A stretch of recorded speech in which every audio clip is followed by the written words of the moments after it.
datang kepada yang terhormat Dr. Hewan Wijaya Ita Belaka, SP MPMSC, selaku Pembina Himpunan Minat dan Profesi Satwa Liar Fakultas Kedokteran Hewan IPB University. Selamat pagi, Dokter. Selamat pagi, Elvira. Yang terhormat juga Kak Ahmad Ardiansyah, selaku pemateri kita pada hari ini dari Wageningen University. Selamat datang, Kak Ahmad. Ya, selamat pagi, selamat datang juga buat teman-teman dan Ibu Dokter juga. Ya, makasih, Ahmad. Ya. Selamat datang juga kepada Saudara Virgilius Martin, selaku Ketua Himpunan Minat dan Profesi Satwa Liar Fakultas Kedokteran Hewan IPB University. Dan selamat datang juga kepada teman-teman peserta yang sudah hadir di dalam room meeting pada pagi hari ini. Puji dan syukur, pada hari ini kita dapat mengadakan kuliah umum yang bertemakan konservasi primata dengan judul Metode Observasi Lapang Primata.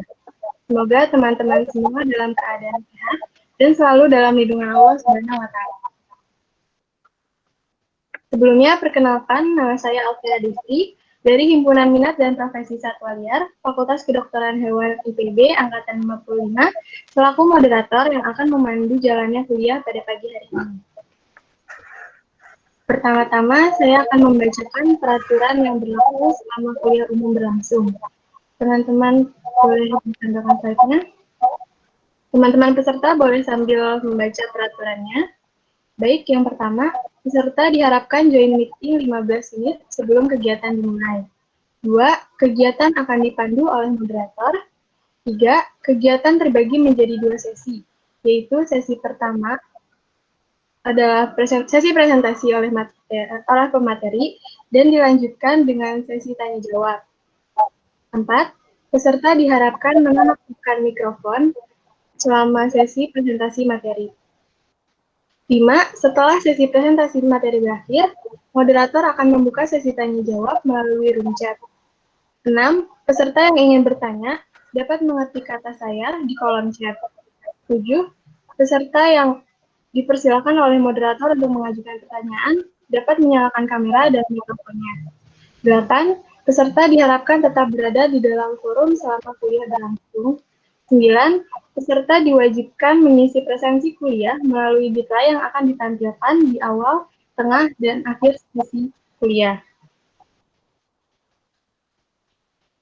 Lanjut. Baik, sebelum kita mulai ke agenda yang pertama, saya himbau kepada teman-teman semua yang mengikuti kuliah pada pagi hari ini untuk mengisi detail presensi kehadiran kuliah pada pagi hari ini.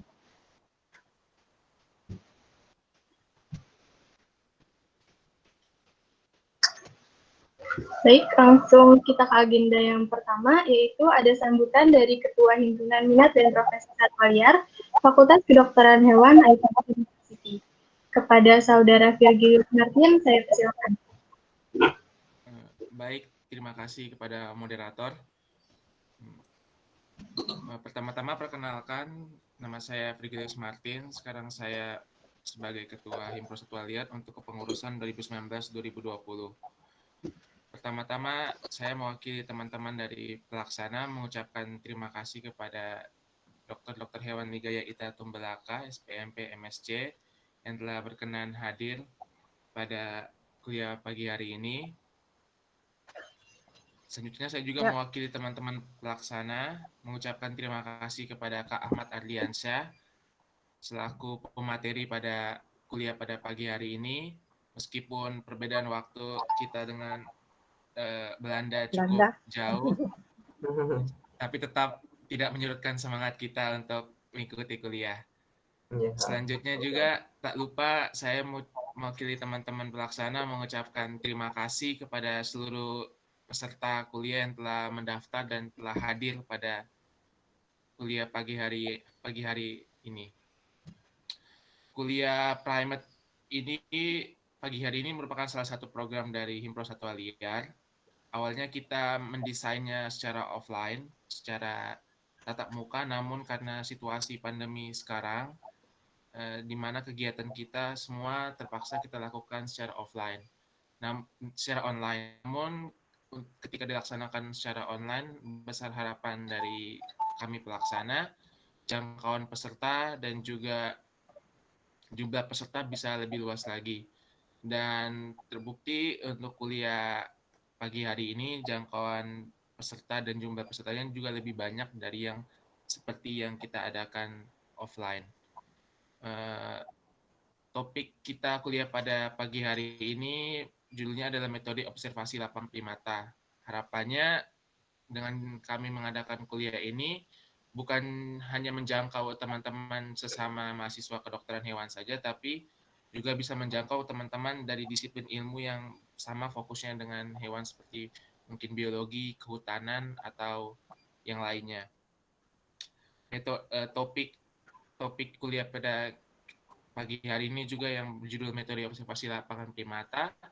Harapan kami dari pelaksana bisa menambah wawasan dan juga pengetahuan dari peserta terkait bagaimana cara atau metode observasi lapangan khususnya pada satwa primata itu yang baik dan benar itu seperti apa. Karena untuk observasi sendiri itu penting dalam menentukan seperti mengetahui perilaku sampai ke bagian medik itu seperti apa. Besar harapan kami kuliah ini dapat berjalan dengan lancar dan peserta bisa mendapat pengetahuan serta wawasan dari kuliah ini. Sekian dari saya. Terima kasih. Saya kembalikan ke moderator. Baik, terima kasih banyak kepada Kak Virgilius Martin, selaku Ketua Himpro Satwa Liar. Selanjutnya akan ada sambutan dari Pembina Himpunan Minat dan Profesi Satwa Liar, Fakultas Kedokteran Hewan IPB University. Mari kita dengarkan sambutan dari pembina kita tercinta kepada Dokter Hewan Wijaya Ita Tunggalaka, SPMPMSC. Saya persilakan. Oke, terima kasih Alfira. Nah, waktu yang diberikan. Jadi selamat pagi saudara-saudara sekalian, para mahasiswa dan siapapun yang mendengarkan acara ini.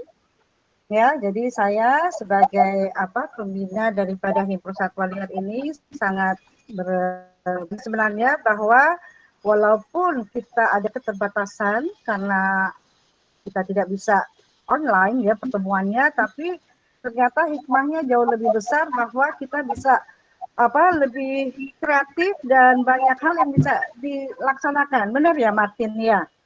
Nah, untuk ini juga saya sangat terima kasih nih kepada Mas Ahmad Ardiansyah yang katanya di Wageningen lagi kuliah jauh-jauh. Ya, mau juga memberikan sharingnya. Saya yakin kalau online nggak akan mungkin, benar nggak Mas? Iya, betul-betul Ibu. Ya, jadi ini kita lihat hikmah yang diberikan bahwa dengan adanya kondisi seperti ini kreativitasnya bertambah sehingga Ketua Himpro sekarang dan jajarannya bisa lebih kreatif mencari beliau-beliau atau mereka-mereka sebagai narasumber walaupun tempatnya beda benua pun masih bisa dilaksanakan ya, itu positifnya. Kita harus bersyukur untuk itu ya. Nah, untuk ini juga dokter sangat berterima kasih juga nih kepada anak-anak jadi mahasiswa Himpro Satli yang tetap semangat untuk melaksanakan prodinya, prokernya, karena ini adalah bagian dari dari kegiatan dari Himpro mahasiswa ini ya. Terima kasih untuk kerja kerasnya ya. Nah, juga yang dokter menyatakan sebenarnya bahwa ini bagus. Saya nggak tahu nih, Mas Ahmad latar belakangnya dokter hewan bukan sih Mas? Oh, saya latar belakangnya kebetulan biologi sih Bu, tapi emang ngambilnya konservasi satwa liar. Nah ini yang membuktikan bahwa interdisipliner itu juga penting, ya.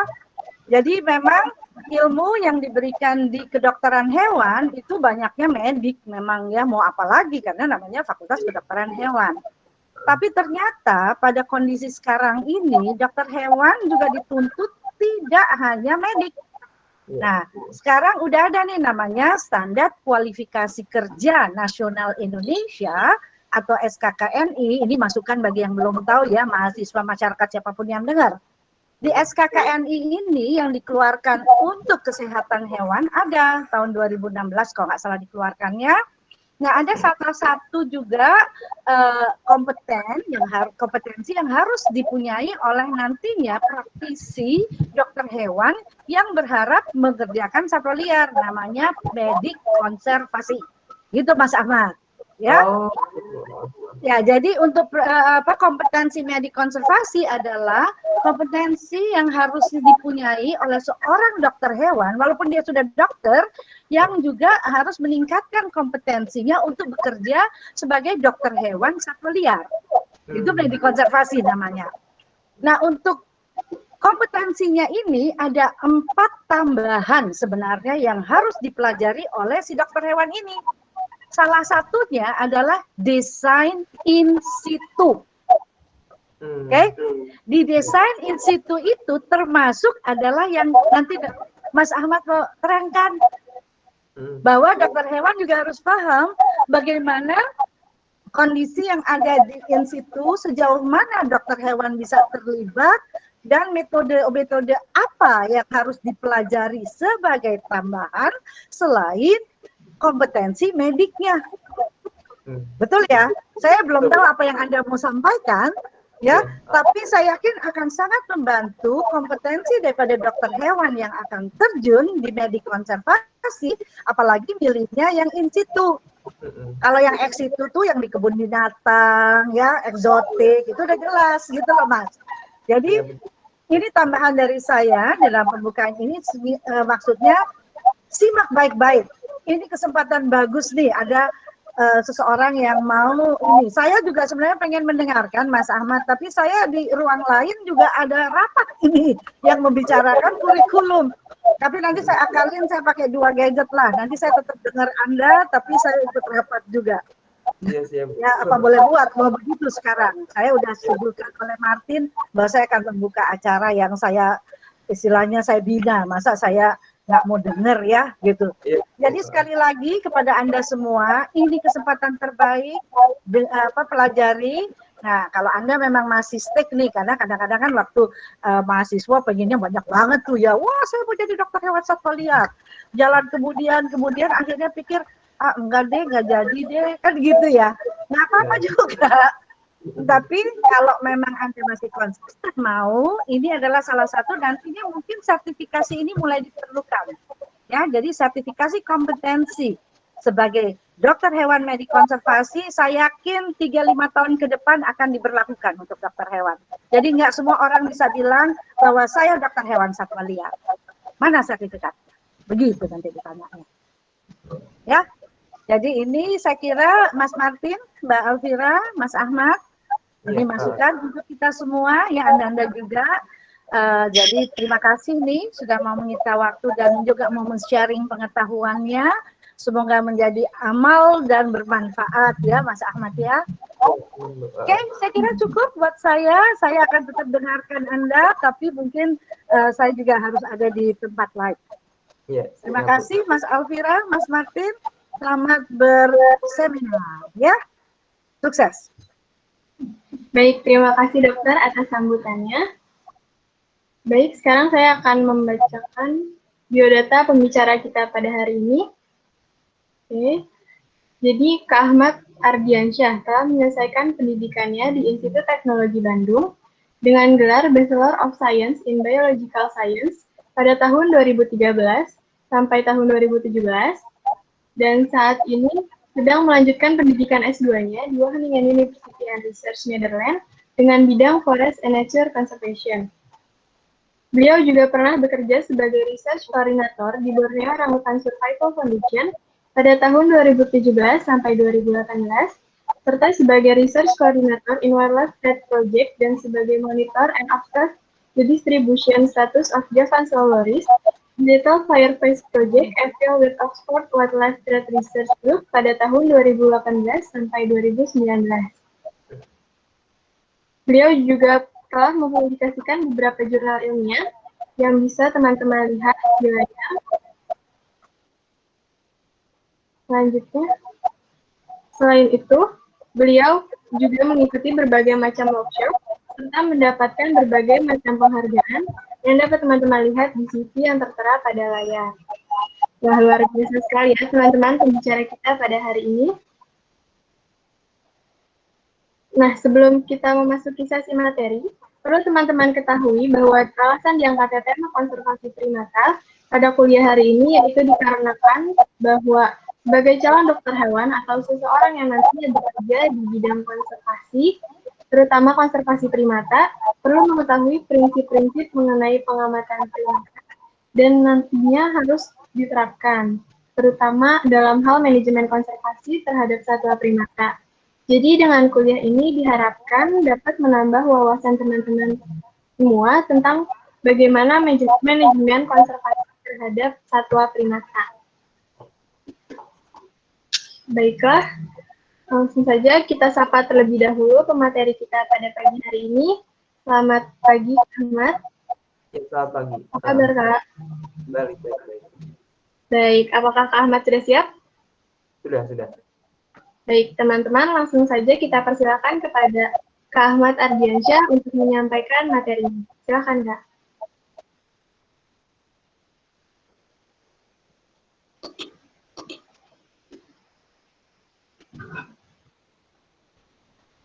Udah? Bentar. Apakah udah kelihatan? Sudah, Kak? Udah ya? Ya. Jadi udah jelas ya? Suaranya nggak udah jelas? Halo? Sudah jelas, Kak? Oh ya. Selamat pagi sekali lagi buat teman-teman. Terima kasih buat kesempatannya pada pagi hari ini pada Ketua Himpunan Program Satwa Liar IPB dan juga Ibu Dokter sebagai Ketua Pembinanya juga, dan juga teman-teman semua, kalian kakak semua yang telah meluangkan waktu untuk bisa belajar mengenai apa-apa aja sih yang harus diperhatikan dalam observasi lapangan untuk primata. Jadi kenapa kita penting mengetahui metode observasi lapangan, karena memang di lapangan itu kondisinya memang nggak menentu, dan juga kita sebagai akademisi yang atau mungkin peneliti yang ingin melakukan suatu penelitian dengan mengamati fenomena tertentu yang ada di lapangan, itu harus melakukan standarisasi supaya nanti hasilnya juga bisa bertanggungjawabkan seperti itu. Kita lanjut saja. Nah, ini mungkin sedikit overview. Jadi primata itu terdiri dari bangsa monyet dan kera gitu kan. Jadi sebagai overview aja, jadi kalau perbedaannya itu salah satunya, kalau monyet itu biasanya dia punya ekor, dan kera itu biasanya dia tidak punya ekor gitu. Kemudian dari body posture juga, kera itu dia lebih besar dan dia jalannya dengan 2 kaki atau bipedal. Tapi juga beberapa kesempatan juga mereka juga berjalan dengan 4 kaki juga sih. Cuman dia bisa melakukan jalan menggunakan 2 kaki seperti itu. Dan untuk monyet, dia sebenarnya lebih kecil dan dia perjalanannya seluruhnya dengan 4 kaki seperti itu, atau quadrupedal.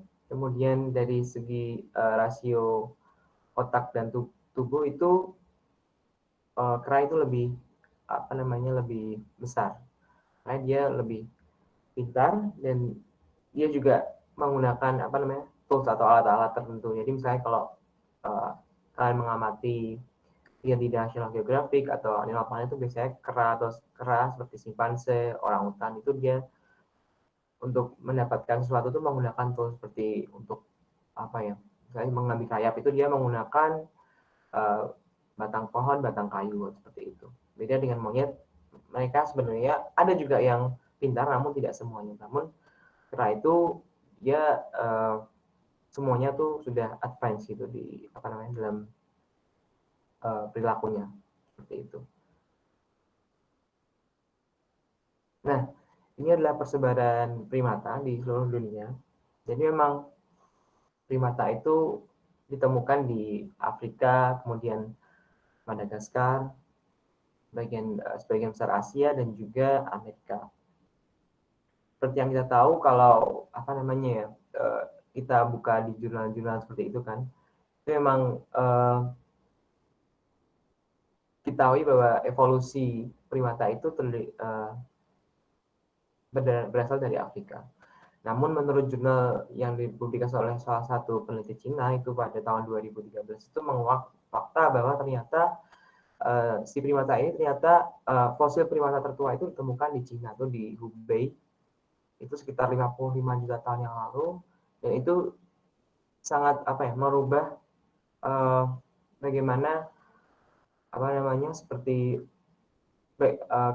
evolusi primata itu terjadi sampai akhirnya ke manusia, itu mengubah alur itu seperti itu. Nah, jadi kesimpulan yang sekarang itu kemungkinan besar ada primata ini juga berevolusi dari dataran Asia yang kemudian bermigrasi ke Afrika seperti itu. Dan untuk kera itu ada sekitar 7 spesies itu, dan 6-6-nya itu ditemukan di Afrika.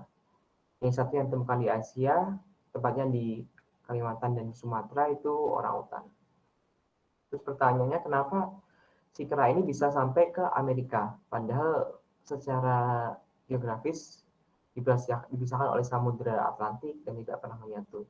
Ini ada berbagai teori juga, namun teori yang selama ini masih dipegang oleh kalangan saintis itu, mereka itu mungkin terjadi seperti badai besar, dan kemudian ada meruntuhkan beberapa batang kayu, dan ada beberapa hewan atau primata ini yang menagih kayu itu hingga sampai akhirnya ke Amerika dan berevolusi seperti itu.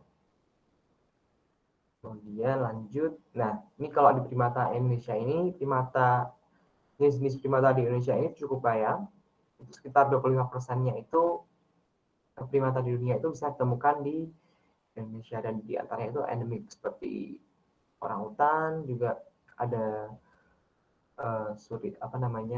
lutung Jawa, surili, dan lain-lain seperti itu. Dan bagaimana kondisi primata di Indonesia ini tentunya cukup mengkhawatirkan. Ternyata di samping dari adanya alih lahan atau deforestasi ataupun perdagangan satwa liar, primata ini juga mengalami tren yang menurun karena konsumsi yang berlebihan. Dulu primata ini cenderung dikonsumsi oleh orang-orang lokal. Namun seiring dengan globalisasi itu banyak menimbulkan suatu keinginan gaya masyarakat lokal, tapi masyarakat dari kota pun juga ingin mencicipi bagaimana sih rasa daging primata itu, dan ditambah dengan yang katanya mengobati berbagai macam khasiat seperti itu. Sehingga menurut IUCN Red List atau daftar merah organisasi internasional yang memeriksa atau menentukan bagaimana status jenis-jenis primata di dunia ini, menemukan di Juli 2020 ini 10 jenis primata di Indonesia ini statusnya naik, yang darinya itu kurang mengkhawatirkan jadi terancam, yang dunia itu terancam jadi terancam punah seperti itu. Jadi cukup 10 dari 60 spesies gitu kan. Nah, ini adalah salah satu contoh bagaimana primata di Indonesia ini beragam. Kita mulai dari sebelah kiri itu kukang, biasanya namanya kukang. Kukang ini hewan nokturnal atau hidup di malam hari. Dia beracun dan dia cenderung soliter hidupnya. Dia pemakan serangga dan juga pemakan getah-getah itu. Ini salah satu jenis kukang yang ditemukan di Sumatera. Ini juga statusnya naik menjadi terancam. Kemudian ada namanya tarsier, atau nama lokal itu tangkasi atau kera hantu, karena mungkin wajahnya itu yang cukup menakutkan. Dia hidup juga di malam hari. Bedanya dia berkelompok dan dia mengeluarkan suara gitu kan. Di kukang ini juga mengeluarkan suara, tapi suara ultrasonik, jadi tidak bisa kita didengar. Namun si tarsius ini kita bisa dengar. Dia berkelompok hidupnya. Ini salah satu spectral tarsier atau tarsius spektrum itu di Sulawesi. Nah, kemudian yang berikutnya itu nggak asing lagi, itu Macacus fascicularis. Hewannya juga banyak sih dijadikan subjek model percobaan medis, masuk mungkin di IPB juga ya, dan juga mengalami banyak tekanan antropogenik, kayak dibuat seperti objek untuk pertunjukan atau topeng monyet, dan juga banyak juga yang dikonsumsi. Si monyet ini dulunya itu adalah satunya adalah kurang mengkhawatirkan, namun karena banyaknya eksploitasi dari satwa ini yang tidak legal, itu menjadi vulnerable, terancam. Kemudian yang ketiga, yang keempat ini adalah jenis lutung. Ini lutung merah, itu ditemukan di Kalimantan, dia juga berkelompok. Juga statusnya tahun ini juga naik, terancam punah juga. Kemudian ada lagi, nah ini udah masuk ke golongan kera, itu Hylobatidae, atau kita sebut biasanya termasuk jenis laser egg, jadi kera tapi yang bentuknya agak kecil, seperti kayak monyet gitu. Tapi secara intelijensi memang dia lebih advance dari monyet itu sendiri. Ini dia monogami, jadi dia hidup berpasangan gitu, ya tidak berkelompok. Dan ini adalah orangutan. Ini adalah spesies terbaru yang ditemukan pada 2017 kemarin, itu tepatnya di bagian utara Sumatera, di daerah Tapanuli. Nah, kenapa sih harus primata? Kenapa kita harus belajar primata? Terus apa pentingnya seperti itu? Karena primata ini sering dijadikan sebagai subjek model percobaan biomedis. Dan seperti yang kita tahu, mengapa dijadikan subjek model percobaan biomedis? Karena miripnya dengan manusia dari segi fisiologi atau anatomi. Jadi sangat penting untuk bisa mengetahui bagaimana efek dari suatu obat atau suatu zat yang diujikan kepada primata ini berdampak ke perilakunya atau fisiologinya dan lain-lain. Terus kemudian sebagai pengenalan jenis sumber daya alam atau pakan alami. Jadi pernah ada cerita itu waktu itu peneliti dari luar, itu udah lama ceritanya sih. Dia itu mengamati orangutan, dan waktu itu fokusnya itu ke orangutan yang sedang menyusui. Jadi ketika observasi ini ditemukan bahwa orangutan yang menyusui ini dia sering turun ke bawah, dan dia mengambil jenis tumbuhan itu dari jaya-jaya, itu namanya Adlingera, dan kemudian dia naik ke pohon lagi, dan dia berulang gitu, seperti itu. Dan ini menimbulkan banyak tanya, kenapa sih si orangutan betina yang sedang menyusui ini mengambil makanan yang letaknya di bawah, di lantai hutan daripada di atas. Kemudian setelah diteliti, ternyata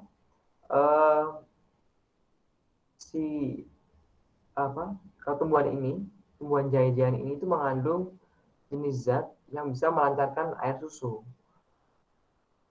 Dan itu suatu penemuan terbaru, dan akhirnya sampai kita ditemukan zat aktifnya itu apa, dan kemudian diaplikasikan ke manusia, dan obatnya itu dikomersilkan sampai sekarang. Itu salah satu penemuan bagaimana dengan mempelajari perilaku primata itu bisa memberikan informasi-informasi mengenai jenis-jenis sumber daya alam atau pakan alami yang bisa kita manfaatkan untuk obat ataupun makanan. Seperti itu. Yang ketiga, pengelolaan lanskap. Nah, seperti yang kita tahu, semakin banyaknya manusia, semakin banyaknya orang yang menuju ke kota,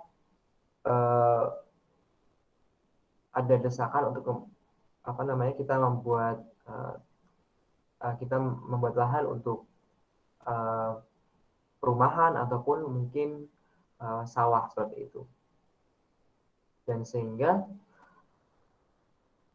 Dan primata itu hidupnya di hutan, seperti itu. Jadi supaya kita menemukan win-win solution, supaya primata ini bisa hidup di hutan juga, dan kita juga bisa dapat membuat lahan yang dimodifikasi seperti perumahan dan persawahan seperti itu, dan tidak mengganggu hidup mereka, kita perlu melakukan observasi perilaku. Seperti apa sih toleransinya si primata itu terhadap gangguan-gangguan dari manusia itu. Seperti itu. Yang keempat adalah primata itu sebagai flagship, sebagai spesies ikonik. Jadi kalau sebagai kita perhatikan nih, LSM di dunia ataupun lokal itu dalam menarik atau untuk meningkatkan awareness kepada konservasi hutan maupun hewan itu, mereka cenderung menggunakan spesies tertentu. Entah ya, biasanya dia flagship spesies atau spesies ikonik. Contohnya seperti orangutan, kemudian selain primata juga ada harimau, badak, dan lain-lain. Dan juga pentingnya mengapa kita harus melindungi primata ini, dia itu sebagai umbrella spesies. Artinya dengan kita melindungi primata itu, kita bisa melindungi hewan-hewan lain di hutan. Contohnya karena contohnya itu seperti orangutan. Orangutan itu dia mampu mengidentifikasi makanan hingga kurang lebih 500 jenis pakan. Dan dia juga sebagai seed disperser atau pemencar biji. Dengan adanya pemencar biji, dengan adanya orangutan bisa menempuh jarak hingga sampai mungkin kurang lebih 1 hektar tiap harinya itu, mereka bisa membantu menciptakan biji dan juga menemukan pohon-pohon yang nantinya digunakan satwa-satwa lain. Itulah yang ada spesies. Dan yang kelima ini adalah mengapa observasi primata itu penting, karena untuk rehabilitasi dan reintroduksi. Jadi ini adalah fokus tujuan yang lebih bisa kita amati di Indonesia. Observasi primata itu biasanya untuk keperluan rehabilitasi dan reintroduksi. Rehabilitasi dan reintroduksi itu seperti apa? Ini karena kita tahu banyaknya hewan primata ini hidupannya semakin terdesak karena mungkin kurangnya pengelolaan lanskap yang terintegrasi dan juga adanya konflik lahan dengan manusia. Primata ini dibawa ke lembaga-lembaga perlindungan, dan tidak hanya karena konflik satwa liar ya, juga ada banyak juga primata ini dipelihara sebagai manusia. Dan ketika ketahuan oleh Balai Konservasi Sumber Daya Alam, sebenarnya primata khusus yang dilindungi ini akan diambil. Tapi memang hampir semuanya primata ini dilindungi kalau ketahuan. Dan ini adalah role-nya dari lembaga konservasi ini untuk bisa merehabilitasi, untuk bisa melihatkan lagi si primata ini menjadi satwa liar. Karena ketika mereka terlalu dekat dengan manusia, itu akan mengubah pola perilakunya seperti itu. Nah, ini kita masuk ke tipe data observasi primata. Jadi dalam mengobservasi primata itu ada 2 tipe data, itu menggunakan interval atau continuous. Atau interval itu menggunakan jeda waktu tertentu yang kita sepakati sesuai standar, apakah itu 2 menit, 5 menit, atau 10 menit.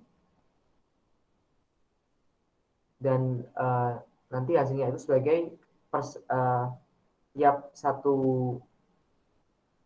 periode itu dinamakan scan biasanya. Nanti bisa total kira-kira berapa persen sih si primata ini tidur ataupun makan, atau berapa persen sih dibandingkan dengan perilaku umum yang lainnya gitu. Dan yang kedua adalah continuous. Jadi kalau yang interval ini menggunakan periode waktu tertentu, saya 2 menit, 2 menit, 2 menit, 5 menit, 5 menit, 5 menit. Kalau di sini benar-benar mereka continue. Jadi misalnya ini primata ini biasanya ketika bangun dari tempat tidurnya itu jam 6 pagi, kita harus sampai sana jam 5 pagi. Pengalaman saya. Dan biasanya mungkin si primata ini ya kayak manusia aja gitu, kadang-kadang mereka mager gitu kan, jadi sampai jam 9 pagi itu dia masih di apa namanya di tempat tidurnya gitu. Ada juga yang setengah 6 itu mereka udah keluar. Nah, mulai mereka keluar dari tempat tidurnya itu, kita langsung mencatat. Jadi kapan mereka keluar dari tempat tidur, terus ngapain aja. Misal 055 sampai 0520 dia masih di tempat tidurnya, 0525 sampai 0530 mereka mulai turun, ketinggian berapa, terus apa yang dilakukan itu juga dicatat. Di 0530 sampai 0545 dia ngapain, jadi continue terus sampai akhir dari pengamatan. Dan ini biasanya kita bisa kuantifikasi waktunya itu berapa persen gitu. Beda dengan interval, itu hanya seperti scan gitu. Jadi tiap interval itu scan gitu. Jadi hanya proporsi. Kalau yang continuous itu lebih ke waktunya. Nah, ini adalah variabel observasi primata. Jadi kalau misal nih kita mengamati perilaku kukang. Kukang itu dia itu sangat-sangat lambat. Jadi sabar-sabar aja gitu kan. Pengalaman saya mengamati kukang itu ketika kukang atau mungkin juga primata lainnya melakukan aktivitas itu pasti ada aktivitas lain. Jadi misalnya mereka itu turun dari pohon gitu kan, turun, tapi mereka nggak hanya langsung turun, karena mereka lihat kiri, lihat kanan, lihat bawah, terus sampai lama gitu turun lagi. Nah itu sebenarnya apa sih yang kita tulis di lembar pengamatan itu? Nah ini ada dua variabelnya, itu ada state, yaitu aktivitas umum yang sedang dilakukan oleh satwa. Jadi kalau misalnya kita tahu nih di interval 1 misalnya, mereka itu sedang turun, tapi mereka sambil lihat kanan kiri, terus sambil diem aja, ya itu kita tulis turun gitu. Jadi jangan terus bingung terus nulis apa gitu ya.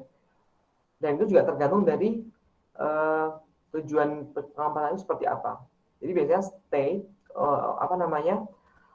pencatatan untuk variabel state ini dilakukan untuk mengetahui alokasi waktu tiap aktivitas primata itu. Misalnya berapa lama sih si kukang atau si monyet itu dia tidur, terus kemudian dia keluar dari sarangnya, gitu. Berapa lama sih gitu. Seperti itu. Kalau event itu adalah peristiwa tertentu yang terjadi dalam relatif singkat. Contohnya misal nih si amang tuh dia kan mempunyai pita suara yang cukup besar, dan dia sering melakukan calling gitu kan antara sama jenis. Nah itu kita ingin tahu nih berapa sih durasi mereka calling ketika mungkin pagi hari. Biasanya satwa itu yang melakukan calling itu ada morning call. Jadi seperti alarm gitu lah untuk kita gitu, untuk membangunkan sama jenis siang gitu kan. Nanti di siang ada lagi, kalau mereka tidur siang, biasanya mereka juga dibangunkan lagi oleh pemimpin kelompoknya seperti itu. Ini terjadi pada hewan-hewan yang kelompok gitu kan. Jadi event itu lebih pencatatan ke variabel yang terjadi dalam relatif singkat. Jadi misalnya, dan itu biasanya spesifik, misalnya perilaku berteriak atau calling, atau perilaku grooming atau menelisik gitu kan. Biasanya saling mengutuk itu berapa lama sih yang terjadi gitu. Kemudian kita lanjut. Nah, ini adalah etogram. Jadi ketika kita melakukan pengamatan perilaku, itu kita biasanya bikin kode-kode. Jadi perilaku apa sih yang dilakukan oleh si hewan ini, si monyet ini, si kera ini, seperti itu. Dan itu biasanya kita lakukan di pengamatan pendahuluan gitu kan. Jadi sebelum kita memulai pengamatan yang utama ini, kita harus melakukan pengamatan pendahuluan. Dari pengamatan pendahuluan ini kita dapat etogram itu. Dan di tiap perilaku yang dideskripsikan itu, kita harus di tiap klasifikasi perilaku itu kita harus bisa mendeskripsikan secara detail. Misalnya kalau dia itu makan itu kapan sih kita menulis si satwa itu makan. Jadi contohnya nih, harus kelihatan mereka mengambil sesuatu dan memasukkannya ke dalam mulut, dan kita kelihatan nih si satwa ini lagi mengunyah seperti itu. Terus locomoting atau bergerak. Bagaimana sih kita mendeskripsikan si hewan itu bergerak, gitu kan? Biasanya saya mendeskripsikan satwa atau primata itu bergerak itu ketika mereka mulai menjalankan tubuhnya dengan dengan anggota geraknya. Jadi kalau mereka dengan anggota geraknya itu tangan dan kaki. Jadi kalau mereka hanya menggerakkan kepala itu saya nggak hitung sebagai bergerak. Gitu. Kemudian resting itu beristirahat itu seperti apa dan lain-lain. Nah, terus event. Jadi selain kita mendeskripsikan aktivitas umum dari subjek penelitian kita harus juga mendeskripsikan event. Jadi perilaku-perilaku yang spesifik. Kalau di hitogram ini contohnya ini yang ada di kebun binatang, karena itu ada spesifik ke interaction with keeper, jadi interaksi dengan pawangnya seperti itu. Mereka bagaimana? Yang biasa ini dilakukan untuk mengetahui keliaran dari satwa itu. Kalau saya baca dari hitogram ini ada vigilance atau physical contact. Jadi apakah si hewan ini misalnya kita ambil dari katakanlah si hewan ini kita menemukan hewan dari liar, kemudian kita bawa ke kebun binatang, terus di kebun binatang itu kita observasi, karena biasanya ada adaptasi dari mereka yang dulunya liar terus ke kebun binatang. Nah itu kita bisa melakukan pengamatan perilaku untuk mengamati apakah hewan ini sudah beradaptasi dengan di kandang tersebut, seperti itu. Kita lanjut lagi. Nah, ini adalah salah satu metode observasi primata. Jadi yang pertama itu adalah vokal. Jadi vokal itu fokus. Jadi kita mengobservasi satu individu, kita memilih satu individu atau satu grup jika hewan itu memang hidupnya berkelompok seperti itu. Dan kita melakukan pengamatan itu dari awal sampai akhir itu harus sama individunya, nggak boleh beda-beda. Gitu. Jadi kalau kita kasusnya ini di alam, itu kita harus benar-benar tahu si kelompok atau individu ini itu mempunyai ciri-ciri apa yang pertama, gitu kan? Jadi biasanya kita pilih, jadi kalau misalnya teman-teman nanti udah bergelut di konservasi in situ primata itu, tiap individu itu mempunyai karakteristik sendiri. Seperti halnya manusia, mungkin pakai kacamata, kalau manusia, terus mungkin di matanya ada bintik apa, terus rambutnya seperti apa. Di primata itu seperti itu, di dunia primata. Jadi tiap individu itu mempunyai karakteristik sendiri. Jadi kita harus aware seperti apa. Nah itu makanya kita menggunakan foto dan lain-lain. Jadi jangan sampai hewan yang kita amatin hari ini itu berbeda dengan besok. Maksudnya dengan grup. Dia harus tahu biasanya grup monyet ini datang ke hutan ini tiap kapan, terus di mana biasanya mereka nongkrongnya seperti itu, nongkrongnya gitu. Pasti kita harus mengetahui ciri-ciri atau membedakan individu dari grup tersebut, karena ini penting biasanya untuk kalau misalnya kita tertarik ke interaksinya seperti itu. Nah, selain vokal itu juga bisa kita mengamati semua hewan yang terobservasi. Namun ini sepertinya agak jarang dipakai. Seperti yang saya tahu, itu lebih cenderung ke vokal seperti itu. Nah, seperti yang saya informasikan tadi, sebelum kita melakukan pengamatan yang utama tadi, kita harus melakukan pengamatan pendahuluan. Pengamatan pendahuluan ini fungsinya apa? Yang pertama itu untuk memberi insight kepada kita bagaimana sih perilaku dari subjek satwa atau primata yang kita target. Jadi apakah seperti yang saya tadi bilang, tiap individu itu mempunyai perilaku yang berbeda. Di pengawasan pendahuluan ini kita diberikan kesempatan untuk bisa mengamati individu yang kira-kira mungkin untuk bisa kita amatin, karena kan itu kan di di in situ, di habitatnya, dan itu medannya nggak mungkin datar aja, dan nggak mungkin nggak ada berbukit-bukit gitu kan. Pasti namanya di hutan itu pasti kita menemui kesulitan di medan, dan kita harus mempertimbangkan di pengamatan pendahuluan itu. Jadi kita harus mengamati perilakunya yang mungkin bisa untuk kita amatin dari awal hingga akhir. Nah, itu bisa kita makan waktu. Kalau misal pengamatan satwa itu, pengamatan perilaku itu bisa mengamati hingga 2 bulan 3 bulan. Jadi kita harus bisa temukan satu individu yang benar-benar kita bisa amatin. Dalam artian ada individu yang memang sulit untuk diamatin. Jadi udah 2 hari kita amatin terus hilang. Kita nggak bisa nemuin tempat dia nongkrong, itu kita udah datangin hilang gitu. Jadi kalau case-nya gitu kita harus ganti lagi, karena itu kan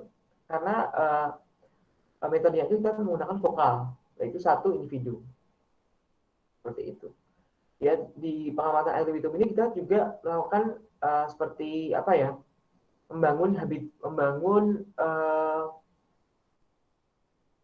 semacam habituasi. Jadi kayak ketika primata yang liar itu kita datangi sebagai manusia, itu mereka itu cenderung takut. Ya, namanya hewan itu kan takut. Dan ketika kita melakukan pengamatan pendahuluan ini, kita itu istilahnya menunjukkan bahwa kita itu tidak mengancam kehidupan mereka. Jadi mungkin pada hari pertama kedua itu, ketika kalian mengamati nanti primata di in situ nanti, itu mereka cenderung melarikan diri dari kalian. Dan mereka akan cenderung pengen tahu ini ngapain sih nih orang gitu kan. Tapi udah masuk ke hari 3, hari 4, mereka akan cuek. Dan di situ kita bisa mengamatin perilaku gitu si satwa itu. Karena harapannya kita mengamatin perilaku satwa itu, perilakunya itu sesuai ketika kita tuh nggak ada di tempat. Jadi memang perilaku alaminya. Jadi kita pastikan di pengamatan pendahuluan ini mereka itu berperilaku senatural mungkin untuk menjawab pertanyaan atau rumusan masalah yang kita ajukan di penelitian. Seperti itu. Dan di ad libitum ini juga kesempatan buat kalian untuk menyusun etogram. Jadi apa sih yang dilakuin di satwa ini? Perilaku apa sih? Perilaku umum apakah? Terus spesifiknya apa? Seperti itu. Nah, itu untuk metode pencatatannya itu tadi, itu ada yang continuous, ada yang interval atau time sampling gitu kan. Yang continuous ini contohnya itu ada berbagai macam. Contohnya itu yang pertama adalah all occurrence. Jadi kita mencatat seluruh perilaku yang kita pengen amatin. Contohnya perilaku menelisik atau perilaku grooming. Kita pengen tahu berapa lama, terus perilaku grooming itu ditujukan kepada siapa. Jadi perilaku grooming ini biasanya itu dilakukan satwa selain ibu ke anak, itu juga ke jantan yang lebih dominan jantan yang lebih kurang dominan ke jantan dominan. Kita itu dengan pengamatan all occurrence ini, itu kita bisa mengamatin. Kita mencatat semua kejadian atau perilaku sedetail mungkin mengenai perilaku mengutui atau grooming tadi. Jadi kapan, terus berapa lama, ke siapa aja, seperti itu. Terus ada lagi yang kedua itu adalah metode sequence. Jadi sebenarnya ini nggak berlaku ke primata sih. Jadi ke hewan-hewan lain seperti contohnya bebek gitu kan. Jadi bebek itu ketika dia atau mungkin burung cendrawasih itu ketika dia melakukan display untuk menunjukkan ketertarikannya ke antar jenis, maksudnya ke betina atau ke jantan, itu dia melakukan tarian. Dan kita ingin tahu nih, tarian ini seperti apa sih? Dimulainya dari apa dulu sih? Nah, itu kita melakukan ke sequence. Jadi, tarian itu mungkin mereka mengepakkan sayap, kemudian muternya berapa kali, kemudian dia berkicau atau bernyanyi selama berapa lama, kemudian mengepakkan sayap lagi. Dan sequence-nya itu kita catat seperti itu. Yang ketiga adalah sosiometrik matrik. Ini biasanya untuk mengetahui interaksi ke individual. Ini hampir sama ke all occurrence, cuman yang sosiometrik ini fokusnya lebih ke interaksi. Saya perilaku agonistik atau perilaku bertengkar atau saya perilaku kawin. Jadi berapa lama sih durasi kawin misalnya fascicularis ke jantan ke betinanya, berapa lama sih? Dan yang mulai siapa duluan? Begitu. Apakah jantannya dulu dia misalnya menyentuh si betinanya atau betinanya itu langsung dia melakukan suatu postur tertentu untuk mengajak kawin seperti itu. Selain continuous recording itu ada time sampling. Itu berdasarkan interval tadi. Ini ada 1, 0. 1, 0 itu 1 artinya tuh kalau itu terjadi, 0 itu artinya tidak terjadi. Nah, ini biasanya kita lakukan kalau memang misalnya ini lebih banyak dilakukan karena memang continuous recording itu cukup menguras tenaga dan waktu sehingga pengamatan 1, 0 ini cukup banyak dilakukan ya untuk pengamatan primata itu karena menghemat waktu, karena misalnya kita bisa tentukan nih apakah 2 menit kah, 5 menit kah, 10 menit. Jadi tiap 2 menit itu kita tulis perilaku awasnya terjadi seperti itu. Yang kedua adalah dan kalau misalnya nih kita meneliti perilaku agonistik atau perilaku agonistik atau perilaku bertengkar, kalau misalnya si hewan itu lagi bertengkar, kita tandain 1. Kalau misal pada interval berikutnya mereka tidak bertengkar, kita kasih 0. Gitu. Jadi 1, 0, 0, 1, 0, 1 gitu. Jadi nanti hasilnya proporsi seperti itu. Yang kedua ada scan atau instantaneous. Jadi ini sama seperti 1, 0, cuman perilakunya itu perilaku umum. Jadi tiap 2 menit itu kita catat mereka tuh lagi apa sih, bergerak, terus perilaku berikutnya itu misalnya duduk atau beristirahat, perilaku ketiganya misalnya ngapain, 4, 5, 6 ngapain gitu. Jadi bedanya itu 1, 0 itu kita hanya fokus ke perilaku tertentu, ya perilaku agonistik atau bertengkar atau perilaku kawin atau perilaku calling, saling memanggil. Kalau scan itu lebih ke semua perilaku. Nah ini contoh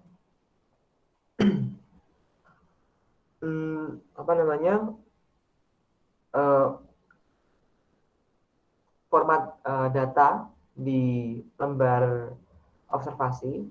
Dan kita amati nih, ini gambar surili yang lagi makan sambil duduk. Jadi kira-kira aktivitas utamanya itu mereka lagi apa, lagi ngapain? Berarti mereka itu lagi makan. Misalnya kita melakukan pakai singkatan itu F, feeding gitu kan. Terus aktivitas keduanya, dia sambil lagi ngapain seperti itu kan, lagi sambil duduk gitu kan. Terus substratnya itu apa gitu kan, ini biasanya berlaku ke hewan-hewan. Mengapa substrat itu penting untuk mengetahui bagaimana sih adaptasi hewan atau satwa ini ke alam. Jadi biasanya individu yang diamati itu individu yang mungkin peliharaan atau udah lama di kandang, terus bagaimana ketika dia dilepas liarkan itu bagaimana mereka beradaptasi dengan lingkungan, apakah mereka sering mengunjungi kandangnya itu atau malah sering berinteraksi di apa namanya di habitat alami mereka. Kalau ini contohnya di batang pohon itu kita tulis biasanya tree gitu kan. Nanti kalau ada lagi substratnya itu mungkin dia di kandang gitu kan. Jadi dia lebih sering mengunjungi kandangnya gitu. Karena biasanya kandang pelepasliaran itu biasanya dekat dengan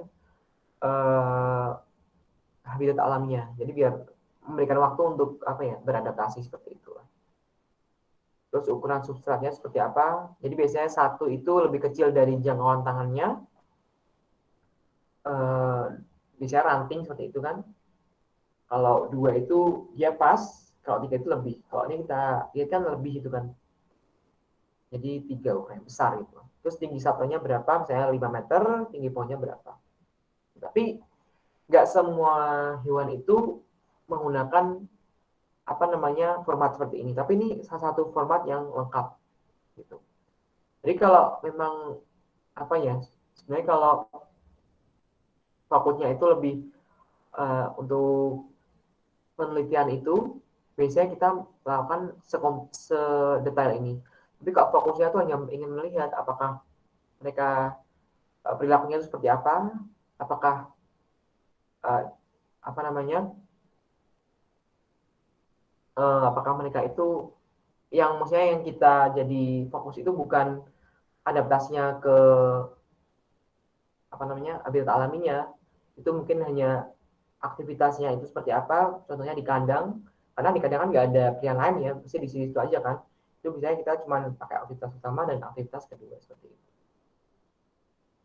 Nah, ini alat-alat yang dibutuhkan untuk melakukan pengamatan in situ. Yang pertama GPS. Jadi teman-teman harus ketahui fitur-fitur GPS untuk men-track pergerakan satwa. Biasanya GPS ini nanti diaktifkan ketika kita memulai pengamatan dan mengakhiri, terus kita bisa lihat berapa jauh sih dari titik awal dan titik akhir gitu kan. Dan biasanya kita juga tagging pohon tidur dan pohon tidur pertama dan pohon tidur berikutnya seperti itu. Yang kedua, jangan lupa menggunakan jam digital karena biasanya untuk interval sampling maupun kondisi sampling itu kita menggunakan jam digital karena kita lebih presisi daripada menggunakan jam analog, karena kan bisa apa ya multi tafsir gitu kan. Ini kurang lebih 2 atau lebih 3 gitu kan. Dan itu sangat penting untuk mau mengkuantifikasi seperti itu. Dan yang jauh lebih penting itu adalah mengetahui bagaimana kita menggunakan radio pelacak. Jadi apa namanya transmitternya itu biasanya dikaitkan di satwa, itu ada yang bentuknya polar, itu di apa namanya di leher, itu biasanya harganya lebih murah ya, itu seperti itu. Ada lagi yang ditanam langsung di apa namanya di punggung, itu harganya nggak lebih mahal. Biasanya kalau orang hutan itu mereka menggunakan transmitter yang ditanam di apa punggung, karena kan mereka kan pintar ya, tangannya bisa mana-mana gitu kan. Beda dengan hewan-hewan seperti primata, mamalia yang jalannya quadrupedal atau menggunakan 4 kaki, itu biasanya pakai kolar gitu. Terus ada lagi jenis-jenis radio pelacak itu yang seperti untuk hewan laut kayak ikan hiu dan kura-kura itu mereka juga hanya sebatas ditempel di sirip atau tempurungnya. Nah, terus cara menggunakan radiotelemetri ini seperti apa? Itu biasanya nanti kita tiap transmitter yang dipasang itu mempunyai suatu frekuensi, dan frekuensi itu kita tulis di pelacak itu, untuk telemetrinya itu, radio pelacaknya kita tulis misalnya 035 itu namanya siapa misalnya. Dan ini penamaan individu satu itu penting ya kalau untuk primata ya. Jadi ya terserah mau A, B, C atau menggunakan nama nama manusia seperti itu. Lalu ketika kita aktifkan di frekuensi tersebut, ketika satwa itu berdiri dekat, itu mereka akan si radionya akan memancarkan akan menangkap sinyalnya tersebut dan berbunyi. Semakin dekat semakin bunyinya keras seperti itu. Dan itu kita harus menguasai semua. Apalagi kalau kita sendirian, tapi ya nggak mungkin lah ya, pasti ada teman gitu kan buat join gitu. Join penelitian. Ya, ini langkah-langkah dalam observasi primata. Ya, ini tentukan subjeknya seperti apa, hewannya apa, di mananya, dan topiknya mau ngapain gitu. Jadi metode yang kita gunakan ini bergantung sekali ke topiknya. Kalau topiknya ingin mengetahui kapan mereka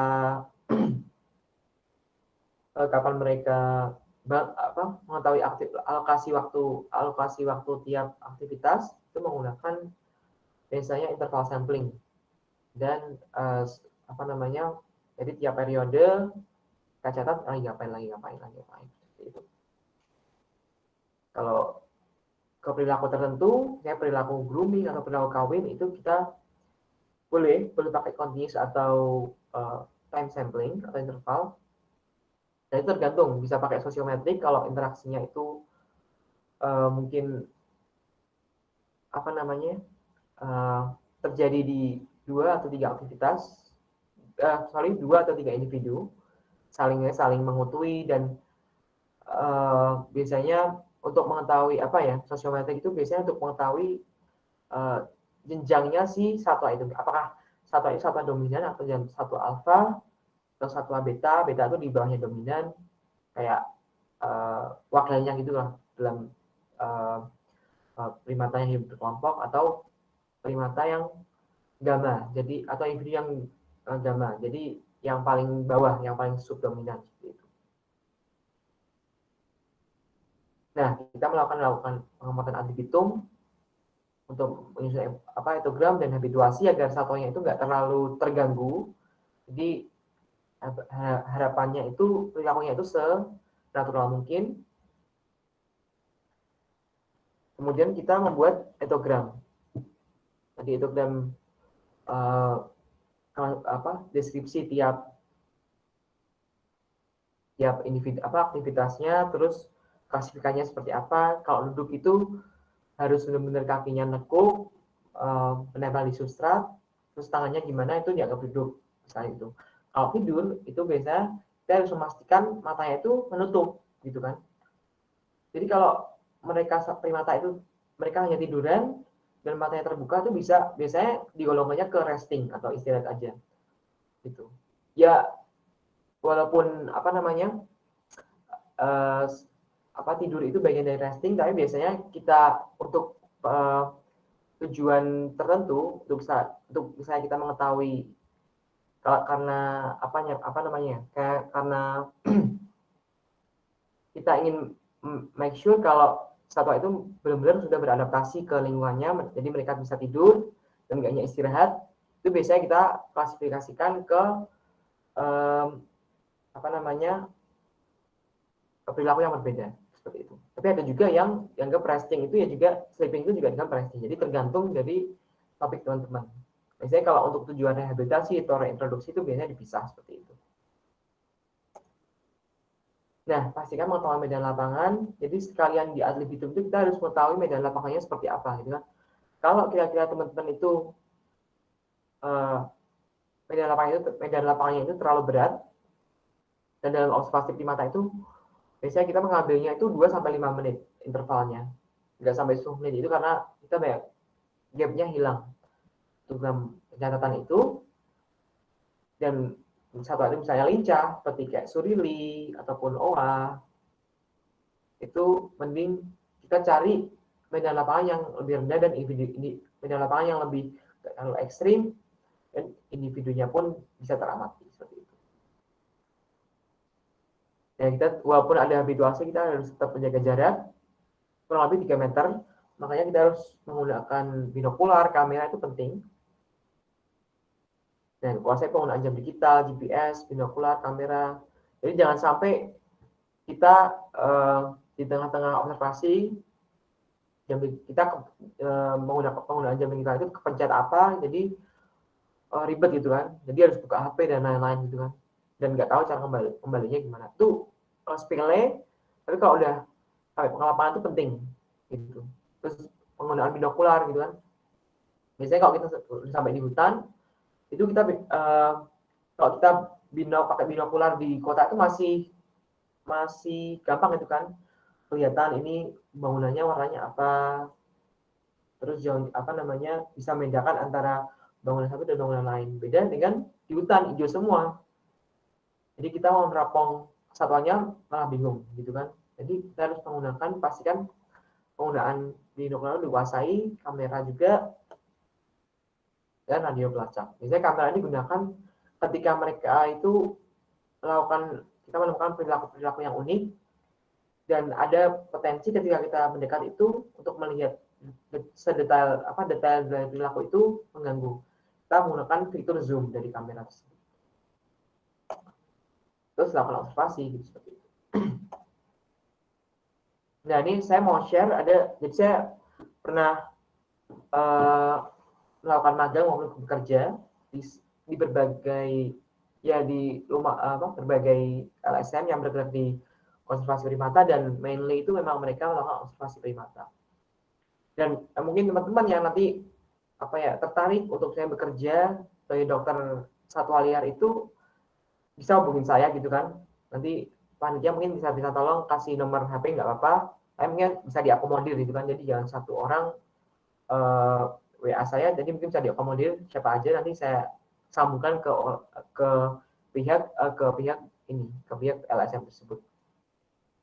Jadi yang pertama itu saya pernah bekerja itu selama 1 tahun itu di Borneo Orangutan Survival Foundation.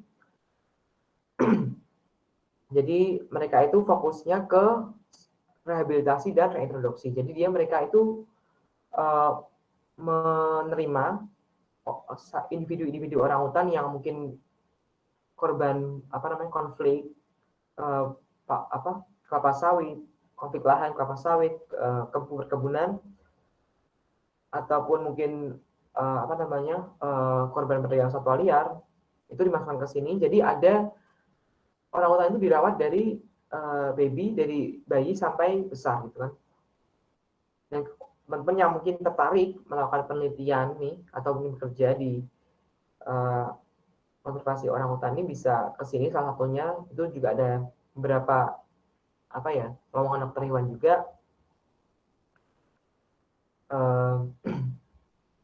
Jadi tiap harinya itu ada semacam pengasuhnya gitu, babysitternya gitu, baik di program untuk anak-anak, maksudnya program untuk bayi orangutan maupun program untuk dewasa.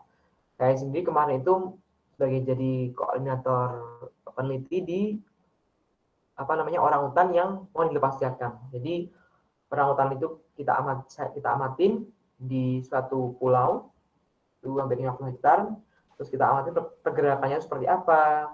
Terus yaitu ketika tidur itu cenderung menggunakan kanopi atau lantai hutan, karena ada juga ada individu yang bandel gitu, dia tidurnya itu di tanah gitu kan.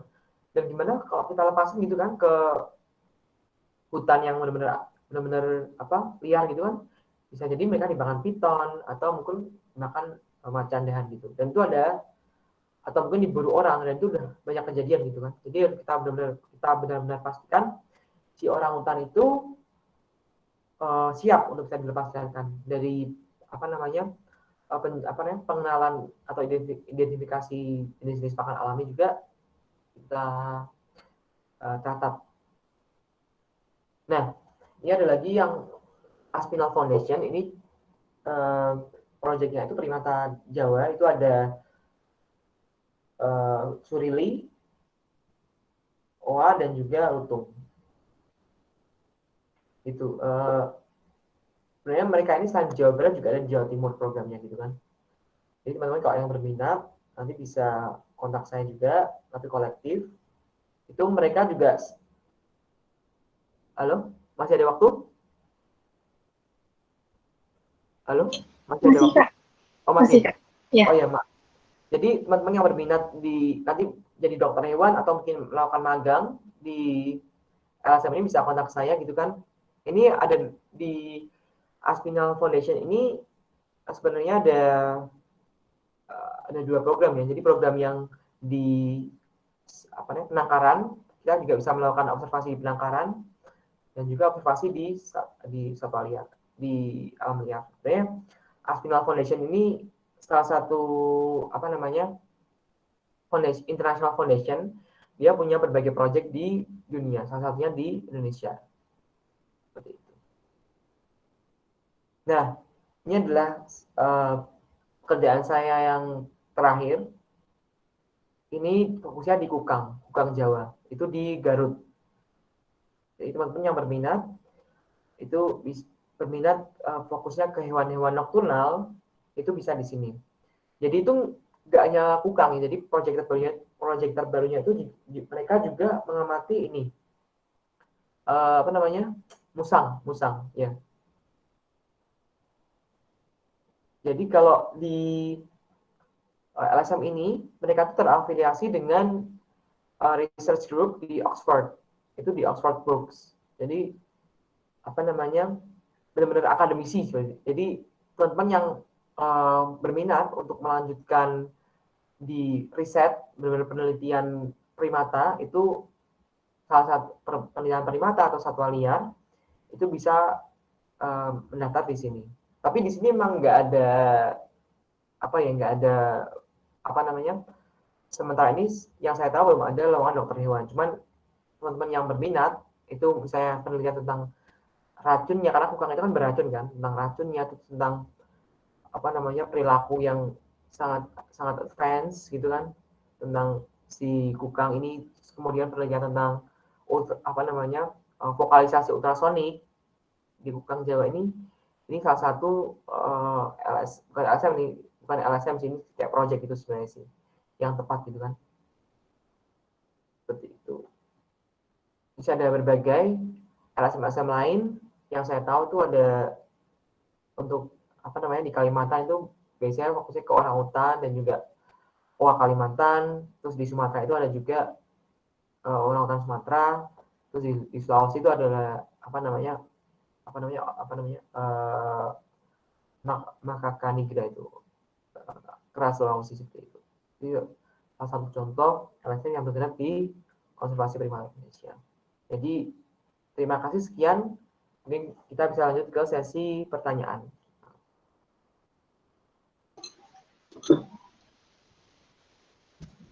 Ya, baik. Terima kasih Kak Ahmad atas materi yang diberikan.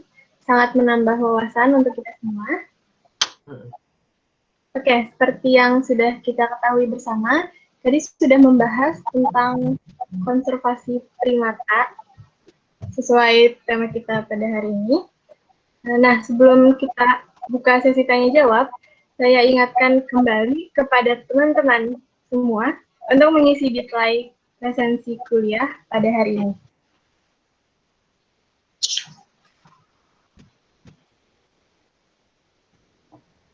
Baik, langsung saja saya buka sesi tanya-jawab.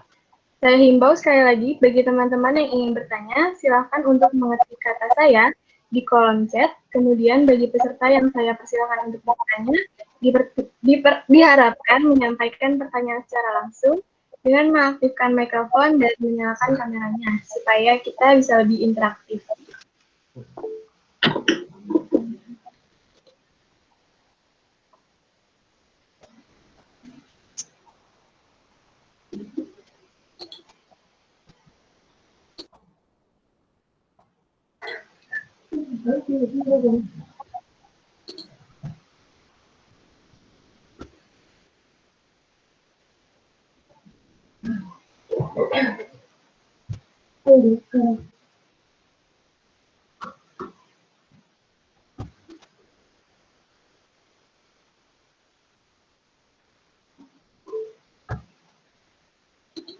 Baik, sudah ada penanya.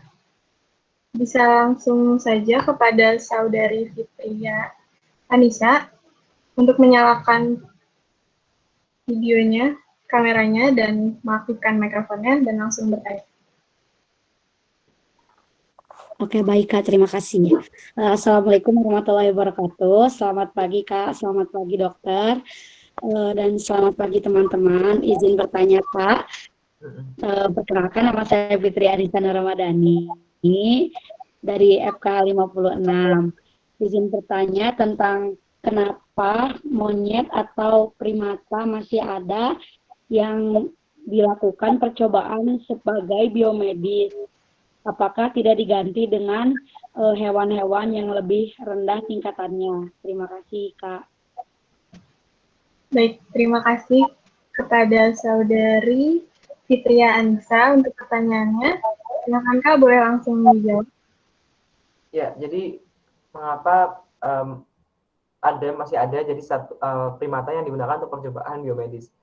Yaitu karena memang satu-satunya taksa yang mendekati dengan mendekati dari segi fisiologinya ke anatominya itu masih yang dekat dengan manusia itu adalah primata. Memang ini menjadi kontroversi gitu kan, teman-teman, karena ya kok tega amat gitu kan, istilahnya satwa yang punya punya akal dan punya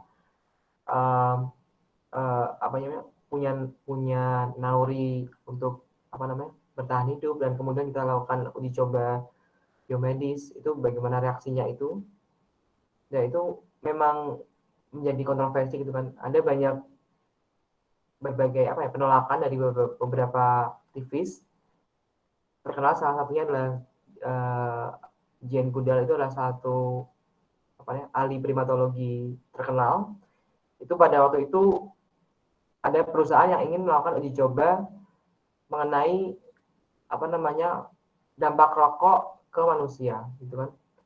Dan itu lucunya dia menggunakan jenis hewan itu monyet squirrel monkey, jadi kayak monyet tupai. Jadi monyetnya itu dari Amerika Selatan. Itu dia bentuknya seperti tupai itu kan.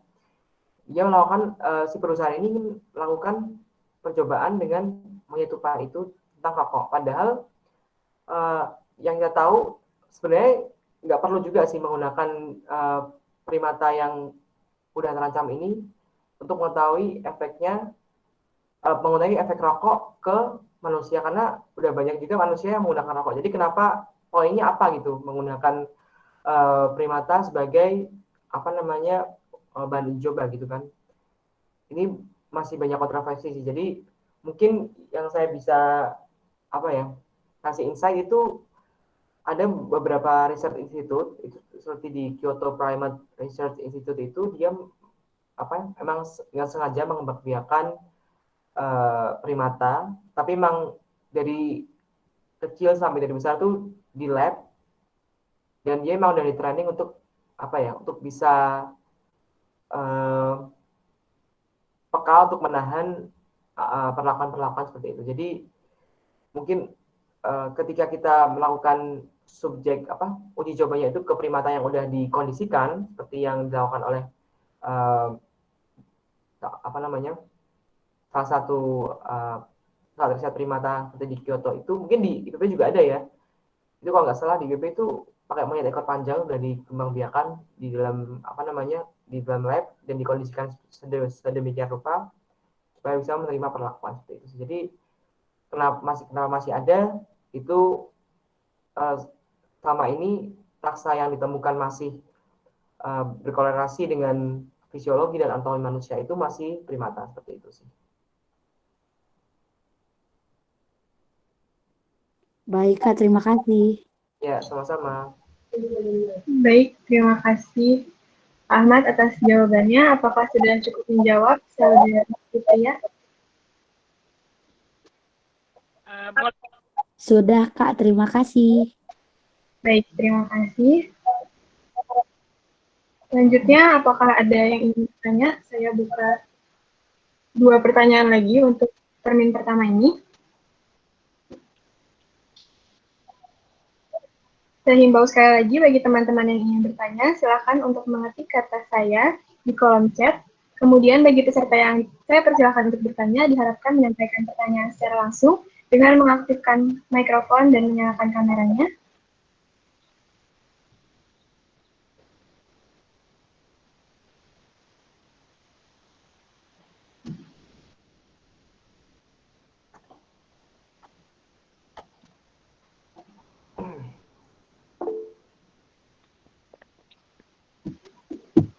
Baik, sudah ada penanya berikutnya kepada Saudari Salsabila Dea. Saya persilahkan untuk bertanya. Silahkan untuk mengaktifkan mikrofonnya dan menyalakan kameranya.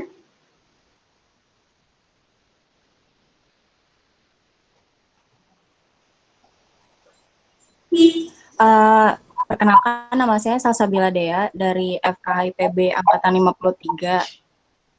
Kak, saya pengen bertanya, kalau misalkan saat ada pengamatan kepada primata di konservasi in situ, misalkan seperti di BOS dan di BOS aja deh contohnya, kan itu kan dia tujuannya itu kan untuk rehabilitasi dan kayak untuk pengembalian lagi ke habitatnya kan.